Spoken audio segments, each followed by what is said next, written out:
good place now. You are listening to Perspectives with Ashley Burgess. Welcome back live to Live Your True Life Perspectives, and I'm your host, Ashley Burgess. On today's show, I'm asking you, is your ego driving your life? And I'm going to give you the signs to let you know if your ego is in charge of your life. And better yet, how to quiet the ego and to begin to live a true life, a transparent and authentic life. You know, people ask me, Ashley, the name of your book is called Live Your True Life, or the 10-Day Challenge to Live Your True Life. What does it mean to live your true life? And I recently did a show last week, actually, that you can find on the website, ashleyburgess.com, or you can find on Spreaker, and you can find me at Ashley Burgess. And you can find I did a show on living your true life, not your best life. Because I've realized that in order to live our true life, we have to let go of a lot of things. And one of the things that we have to let go of is ego. Our ego gets in the way of the good stuff in our life. Because I think that ego is based more on creating a facade, right? A mask, so that the outside world doesn't realize about how you truly feel about yourself.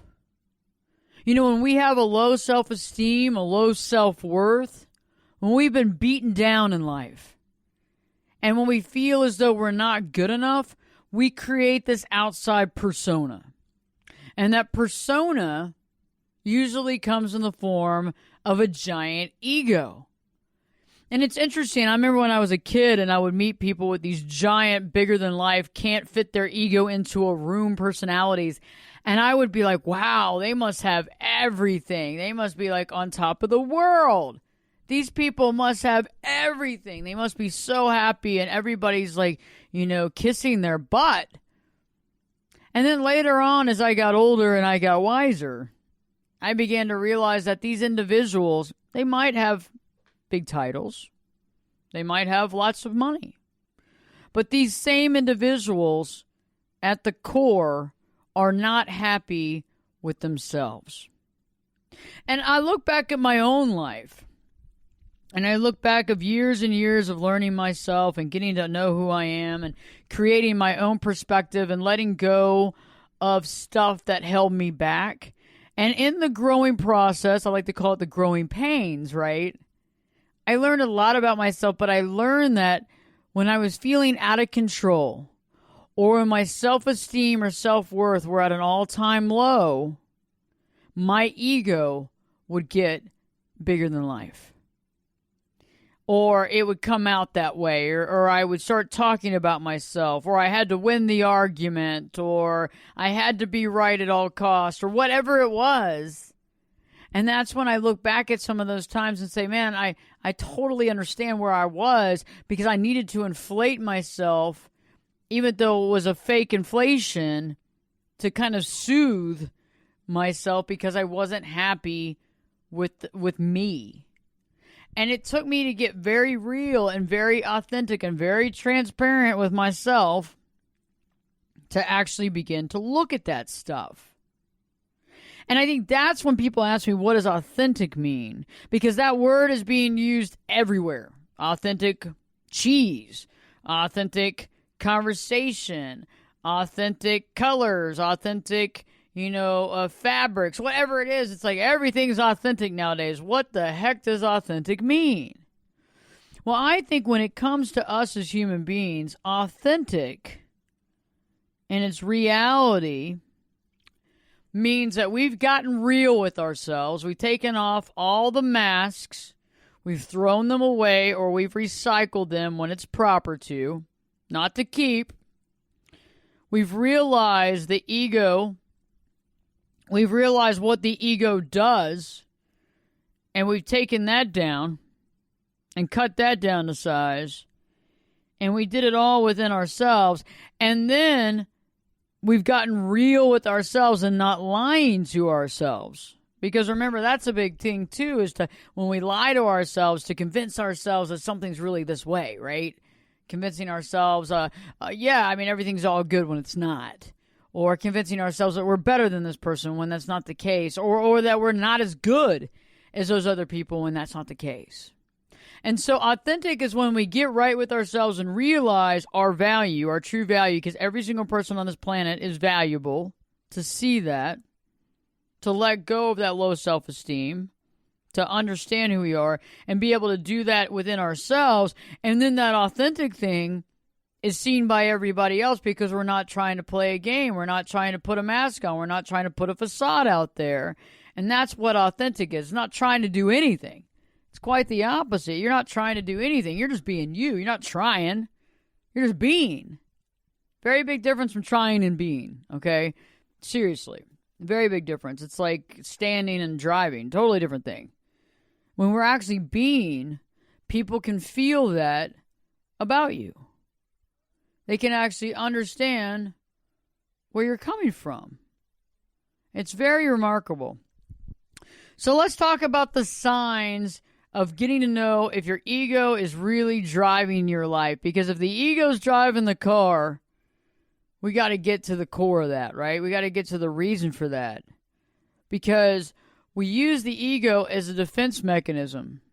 We use the ego so that people don't really understand what's going on. We use the ego to set apart ourselves so we don't really have to deal with it. We use the ego as a safety net.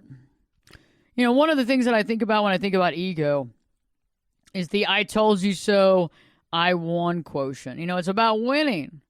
It's about being right. You know, it's not about learning. It's not about, cooperation. It's about winning. It's about I won, I told you so, I'm right. And that's one of the big ego things too. And one of the things that I found out is almost every single relationship on the planet, let's just put it this way, every relationship in the planet benefits when we let go of the ego. Every relationship on the planet really is in a bad deficit when we have ego involved. Because you know what? We don't see each other's point of view. We don't help to understand one another. We don't try to understand one another. We don't put our differences aside. We just yell louder and louder to see who's going to win the argument when the argument doesn't matter at all. You know, in the grand scheme of things, it really doesn't. You know, another thing that I find interesting about ego is that, there's a tendency when the ego is running the ship to feel good when other people fail. When the ego's running the ship, it's good. It's easy to feel good when other people fail because it makes you feel better, right? Because you're like, well, I failed. I've had this stuff happen. Other people haven't too. And I understand when you've been working really hard in life and trying to create stuff and working to create stuff when things get in the way. And I've understood because, I've worked really hard in my life and I've had things not go the way that I had planned. But I really watch myself to be sure that I don't find joy in other people's failures or other people's stuff that happens because everybody's working too. Everybody's got something that they're dealing with. You see that meme all the time, various memes on social media. Everybody's got something they're dealing with. Treat people with kindness because you really never know what people are going through. And that's very true. That's very true. But when we're running on ego, we're not thinking that way.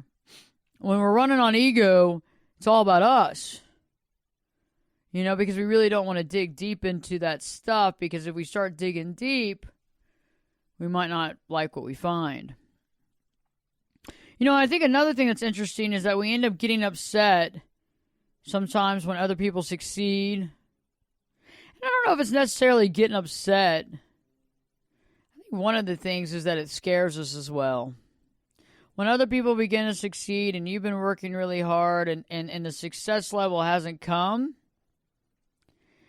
it's scary because you wonder if it's ever going to happen. Is it ever going to happen?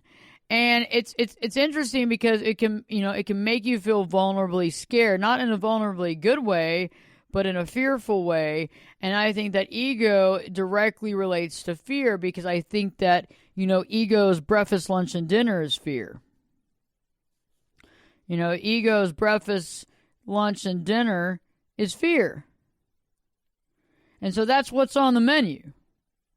When we are in the ego state of mind, when we're having our ego run, when ego's in charge, we are literally focusing on fear.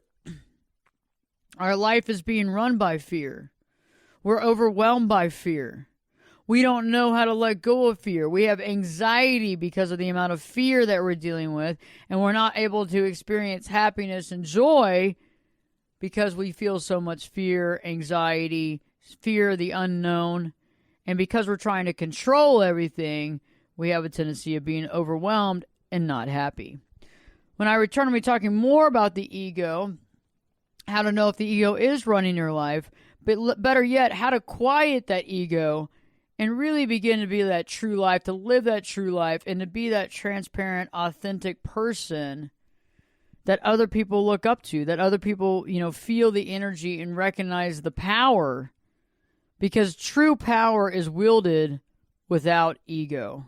Don't miss Reggie Harvey discussing being transparent, authentic, and eliminating ego, and live your true life perspectives with your host, me, Ashley Burgess, will be back this time in 2 shakes. Turn it up and jump in the deep end on Perspectives. Now, here's Ashley. Welcome back live to Live Your True Life Perspectives, and I'm your host, Ashley Burgess. On today's show, I'm talking about ego. Is your ego driving your life? Ego is all about fear. If ego was eating breakfast, lunch, and dinner, it would have fear for every meal. I'm talking about how to let go of ego, how to quiet that ego, and really how to create that transparent, authentic life, because that's what's so paramount right now in our life. It's something that we have to do to find the life that we want. We can't try to find the life we want and be happy and have joy and have gratitude when we are being led by ego. And ego to me is fear. It's like the fear factor. You know what I mean? I put up this ego because I'm scared. I put up this ego because I don't know what's going to happen. I put up this ego because I feel like I don't have control. And right before the break, I've been talking about how, ego is about winning. It's all about winning. It's not about let's have a conversation. Let me see your point. Oh, you have a point, and let's communicate. It's about winning. It's sometimes about seeing other people fail and feeling a little bit better about it. It's also sometimes about seeing other people succeed and feeling pretty upset about it. Also, one of the biggest things about ego is comparing ourselves to other people. And I've had some folks in the past, when I put this on social media like Facebook, I've had people say, well, I never compare myself to other people. Well, that's great. Good for you. I think that's like 1 in a billion. I think most of us, it's a human condition to compare ourselves to other people. Okay? And it's hard. It's something that you have to really work on. It's something that you have to really allow ego to get out of the way. You got to let it move on, and you got to move on with your life. But it's hard because ego is a part of all of our lives, and it's something that we actually have to work on to quiet it down, to put it on the shelf, and to let it go. Because when we compare ourselves to other people, it's going back to our self-esteem, self-worth thing. It's going back to the fact that we can even compare ourselves to other people, which makes absolutely no sense whatsoever because everybody is different. But we feel like we're supposed to compare, right? Because that's what social media is all about, comparing your life to other people. Look at so-and-so's house. Look at their car. Look at their job. Look at their title. Look at their dog. Look at their kids. What school do their kids go to? How much money they have, right? It's all about comparison. And so it's hard because a lot of these things lure us into comparing ourselves, right? We don't even realize it. It's luring us right into it. Another thing that I find interesting about ego is that we have a tendency of setting impossible goals, right? And we beat ourselves up over it when we don't actually make those goals a reality, when we don't reach those goals, when we don't attain those things, And setting impossible goals. I'm all about setting goals that seem really like hardcore, but impossible. I don't want to set myself up for failure. And I believe that a lot of times when we are working out of the ego position, we have a tendency of setting ourselves up for failure. We have a tendency of putting ourselves in positions that we usually wouldn't.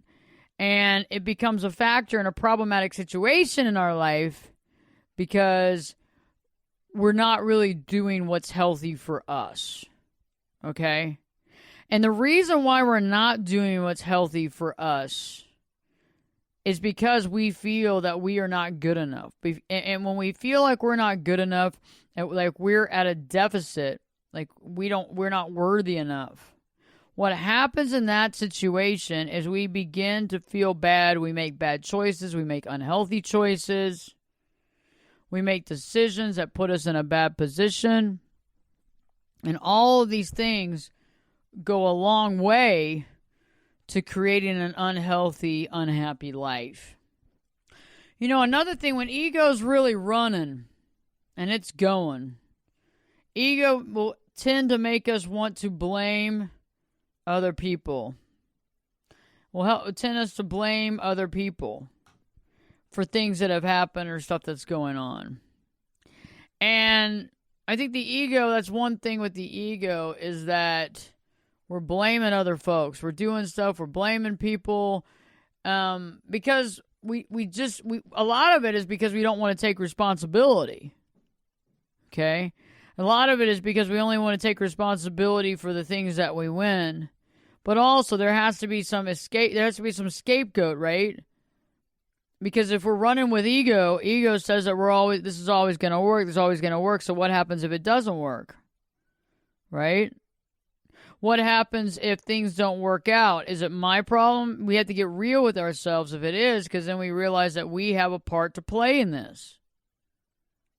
And that's truth. That's very much truth. And that's something that we want to think about. You know, I find it interesting, though. Reggie and I were talking about this beginning before the show, about transparency, about being authentic. You know, and I find that that's a very interesting thing, is being transparent. You know, to deal with issues in our life, to be honest about those issues. You know, sometimes when I'm hanging out with people, I feel like I'm the only one that's talking about the things that aren't perfect in my life. I feel like I'm one of the only few that when I'm in a group of people actually talks about the things that I'm not that good at doing. And sometimes I ask myself, why did I say that? Why would I say something like that? It just came out. But I'm not trying to hide anything. You know, it's interesting. I've said some interesting stuff in many meetings in my life. And it was interesting. I did an interview with Greg Louganis on the Celebrity Perspective, and it started on Amazon Prime, and it's on about 4 or 5 different platforms at this point in time. But in the interview, we were talking, and I said that I had made a comment about something that happened to me in a meeting, and I said, when I said it, some people were like all up in arms. And Greg, he used to be one of the major divers, was an Olympian, Greg Louganis. He's like, what did you say? And we talked about it on the show, and you can find the Celebrity Perspective on Amazon Prime. You can just look it up on Amazon, and you can find out what I said, because I'm not going to talk about it right here. But I said something that for most people would be something they would never talk about, for something they would never bring up in their entire life, because it doesn't put them in the light of power. And I brought it up because I'm okay with it. I brought it up because I got right with myself. I brought it up because I don't have to hide it. And, years ago, that's something that I would have definitely, hidden, not talked about, something I wouldn't have brought up. But now I feel like that makes me who I am. It would be like hiding me, part of my personality. And I've realized that when we begin to allow the truth, when we begin to have questions, not all the answers, when we're allowed to have problems in our life, when we're allowed to have not been perfect, that is when you begin to realize transparency. That's when the ego begins to kind of go and sit back in the back seat, no longer driving the truck, the plane, the RV, sports car, the go-kart, the bike. And it sits back and you go, okay, because I found that the more vulnerable you are in a positively vulnerable way, the more powerful you become. I found that the more honest you are and transparent, the more people love you because you're real. And I found that even when you say things that you go, oh my God, I can't believe that came out of my mouth. What are they going to think of me? It's actually pretty cool because you were able to say it and not keep it deep down inside. It's the secrets that keep us sick, right? And so when we return, because Reggie's coming on in this next segment, we're going to be talking about transparency. We're going to be talking about authentic living. We're going to talk about the fact of how when you begin to realize that ego is not the direction you want to go, and you begin to realize that it's okay to be human, that's when transparency takes place. That's when people begin to feel the power that is you. That's when people begin to understand you in this dynamic of human and spirit dynamic. And I think that's when you transcend, from 1/3 spirit to 2/3 human to maybe something different, because you begin to understand why we're here. It's not to cover up our problems. It's not to lie about it. It's not to make ourselves look better. It's to be who we truly are. If you haven't already, check out my website, ashleyburgess.com, Ashley, BERGES.com. Also, check out YouTube. If you go to YouTube, put in Ashley Burgess, BERGES. I put up new video content every single week on subject matters like relationship issues, marriage issues. Has your marriage become a roommate situation? Are you suffering from depression? And the list goes on. Good content every week that you can subscribe to and share with your friends and family. Stay tuned, because Live Your True Life Perspectives with your host, me, Ashley Burgess, will be back to this time in 2 shakes.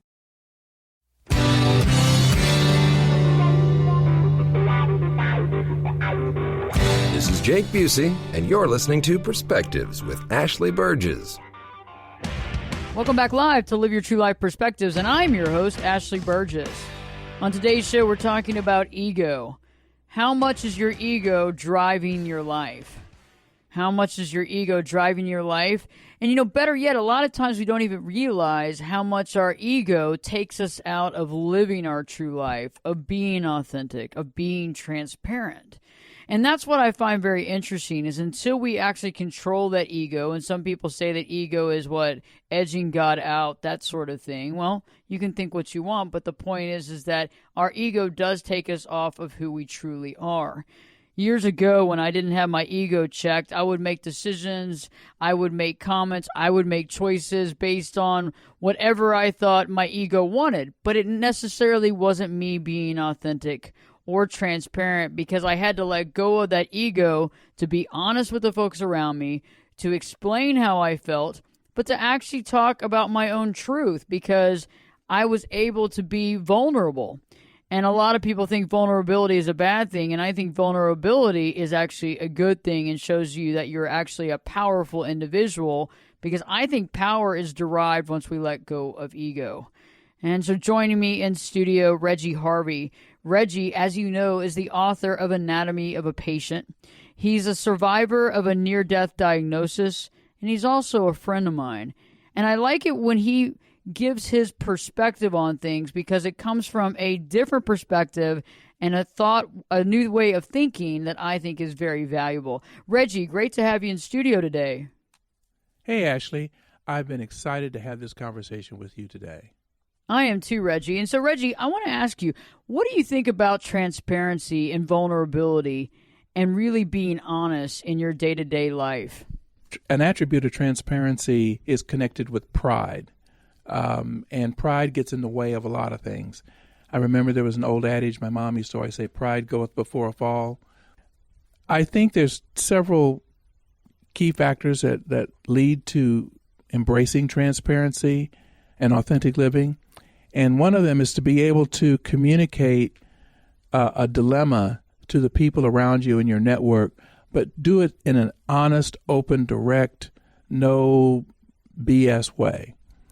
And the next thing is to not be ashamed about having a dilemma in your life that you have to overcome, something that has happened to you that you were never prepared for, something that you don't have a roadmap for how to deal with, and that you need other people's input. And then the last part of embracing transparency is that people tend to see you in the light they choose to see you. And so you've got to be able to, without threatening them, let them know that you are a human being. You're not Superman or Superwoman or infallible, that you are susceptible to life's tragedies just like anybody else. I agree with that, Reggie. You know, I understand it's like we all have our issues and problems, and it's okay to have our issues. Better yet, it's okay to have questions. You know, I find that back when we were in elementary school, remember, we never wanted to ask the question. Nobody wanted to look stupid. But the fact is that nobody looks stupid when you actually ask questions because you actually get the answer. But I like what you just said about being a human being, because we're not trying to be someone we're not. This isn't like an Instagram-like version of us. We're the reality. We're the real person. And so how do you think that people should go by doing that? By, you know, showing their true self, by being transparent, as you call it? Years ago, I lost my job because a private equity firm bought my company right after I had negotiated a huge profit-sharing deal with them. And everybody knew about this. It was the same time I graduated with my master's degree. And I was on top of the world, and then my world was pulled out from under me. I was in desperation, and I contacted an old friend of mine, and she said, Reggie, you need to write a Rolodex letter. I'm like, oh, Rolodex letter, what is that? She says, you remember in 1989 when Joan Rivers was the host of The Tonight Show, and then her husband committed suicide, and she was blackballed, and she ended up without a job, and she discovered that her husband had left her $30+ million in debt, and she had her daughter Melissa to feed. And everybody thought she was on top of the world. No one knew, other than the tragedy of her husband's suicide, that she was flat broke. One of her friends suggested that she write a Rolodex letter and just tell everybody that she needed help and to ask them for options that she would never have thought of. And one of her friends wrote back and said, well, you know, there's this new TV channel, and they're hawking products for sale on TV, and maybe you could contact them because they're trying to figure out what the right format should be. And so she contacted them, and the new channel was what we now know today as QVC. She talked for 4 straight hours, just being Joan Rivers, and sold everything that was available to sell that day. And that began the influence of how the whole QVC hosting took place for other celebrities as well as the staff. When she died in 2014, her product lines had sold over $4 billion in products for the QVC channel. And that was way before we had eBay and we didn't have Amazon and all that other sort of stuff. So her talent was matched to an upstart programming channel that no one would have ever guessed the previous host of The Tonight Show would have stooped to do. But it saved her, and it allowed her to feed her daughter. And she had to give up, set her pride aside, set her ego aside to say, hey, I need help. I'm willing to do anything. But when she was made the offer, she actually threw her whole heart and soul into it and created a new industry. So you never know what being honest and transparent is going to bring into your life. So when I wrote my Rolodex letter, I made it clear to people that I needed help and I had hit a roadblock and I didn't know what to do. And the response came from an elementary school friend of mine who was head of a law firm in Missouri who needed help. His business manager had been killed in a head-on collision, and he had no idea where his records were, what anything was. And he trusted me, and he said, come up here. I'll put you in a townhouse. I'll pay for everything, and I'll pay you a salary. I'll buy you a car. Just come.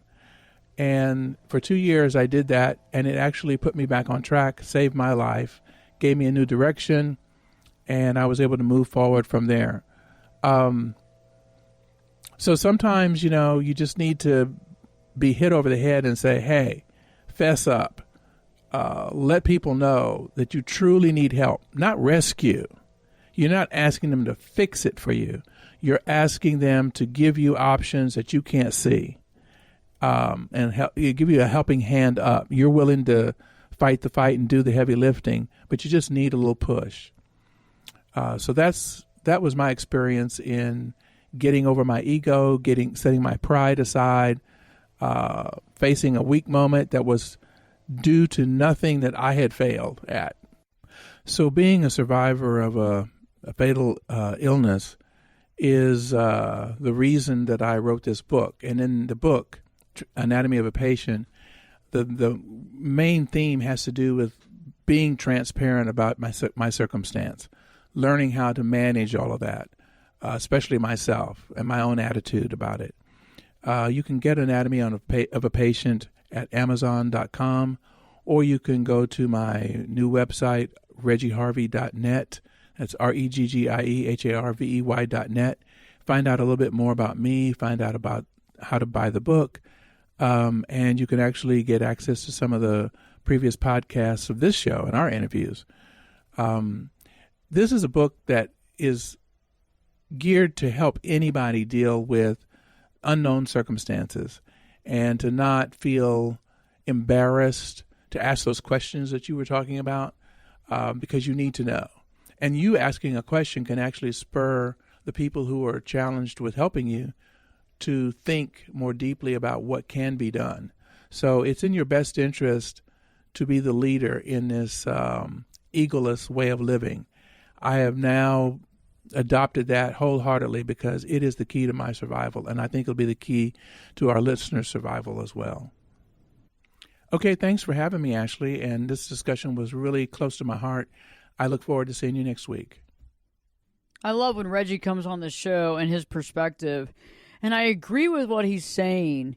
You know, when we finally let go of the ego and allow ourselves to be real, to not have all the answers, to tell other people when we're not doing great, to stop putting on the airs and the masks, and to begin to be okay with that.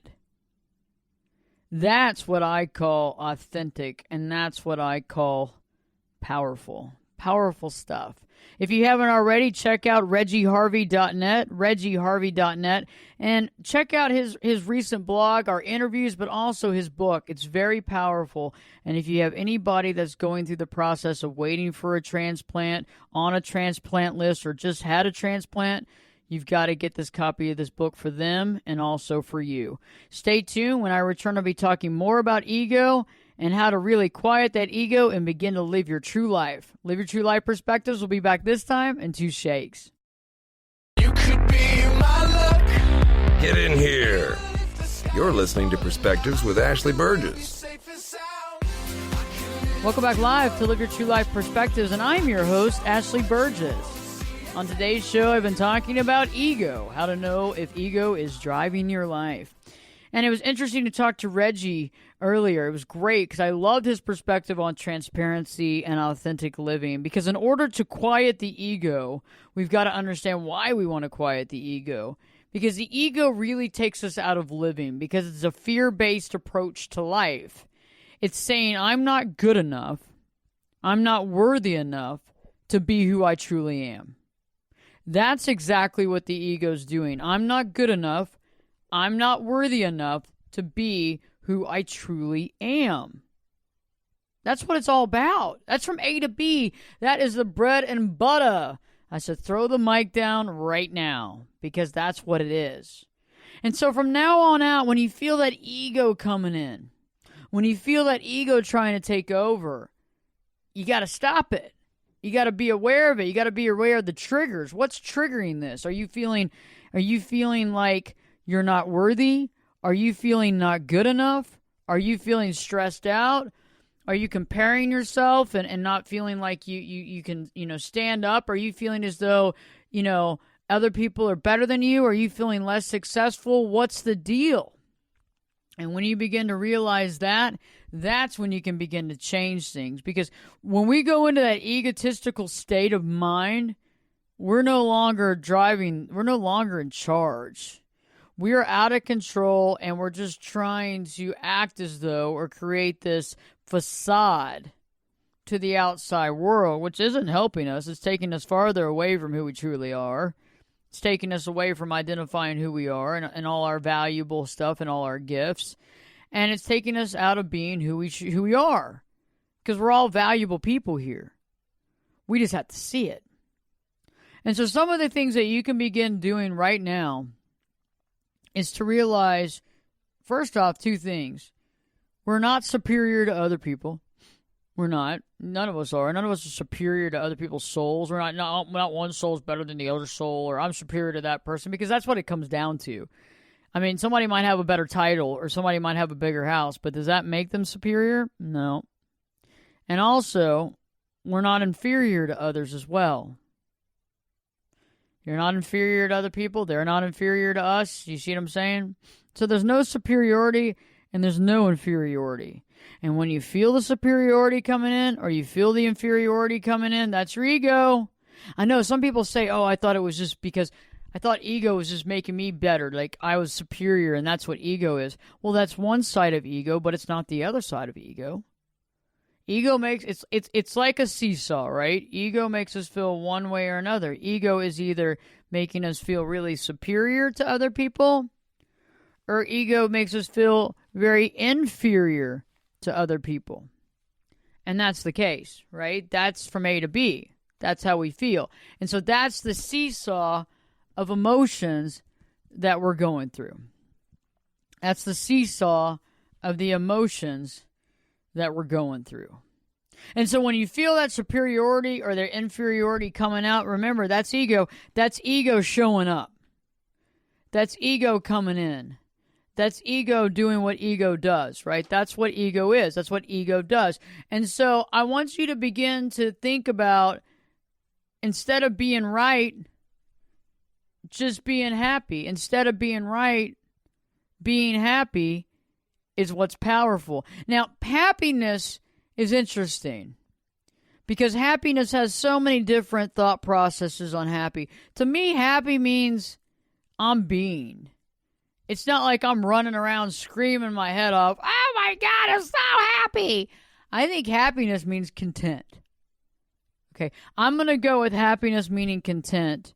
I'm going to go with happiness being contentment, fulfillment. To me is happy. That's my definition of happy. That's how I feel about happy. That's from A to B for me. Now, I think that in order to be content, we have to have self-esteem. We have to have a high enough self-esteem, and that self-esteem is usually what creates the ego to begin with. That's what brings the ego out, is that low self-esteem. I need something.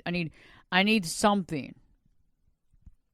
And that ego is what tries to like get in the way and try to, oh, you're okay, even though you're suffering inside. Because we all know that when we're not feeling good about ourselves, we can't compartmentalize that. I mean, we can kind of skirt the issue, but we're really lying to ourselves. And I found also that until we're willing to really dig into that self-esteem, until we're really willing to dig in to understanding what is up with that self-esteem and why we feel a certain way, we really can't advance ahead. And that's one thing that I really work with my clients. So I mean, one of a million, but one thing that I really do is work with clients with their self-esteem and self-worth, because there was things that began at the very beginning, things that started in the very beginning that created these self-esteem issues, these self-worth issues. And we got to get back to that very beginning. We got to get back to that trigger. We got to understand that, because if we can understand that, we can gather a lot of information of why we do what we do. We can gather a lot of information on who we are, and we can take it a step further to really begin to let go of those self-esteem issues, to forgive those things, to understand how they started, how to wipe that slate clean for real, and create the identity and the understanding and the self-worth that's going to take us to that different level of life. You know, a couple more things before the end of the show is that it's okay to not know. It's okay to not know things. It's okay to not have every answer to the question. That's okay. That makes you awesome. Because what's cool about it is the more the ego is gone, you can ask questions and you can learn about stuff and you can learn about so many things because you're not in fear of not knowing everything anymore. It's quite the contrary. And you begin to learn all this awesome stuff and you begin to learn and meet all these amazing people because as you learn and grow, you become more powerful. Because, you know, in the past when our ego was running it, when somebody would tell you about something or somebody would ask you, hey, do you know about XYZ? And instead of saying, no, I don't, would you tell me? You're like, oh, yeah, I know all about that. Oh, yeah.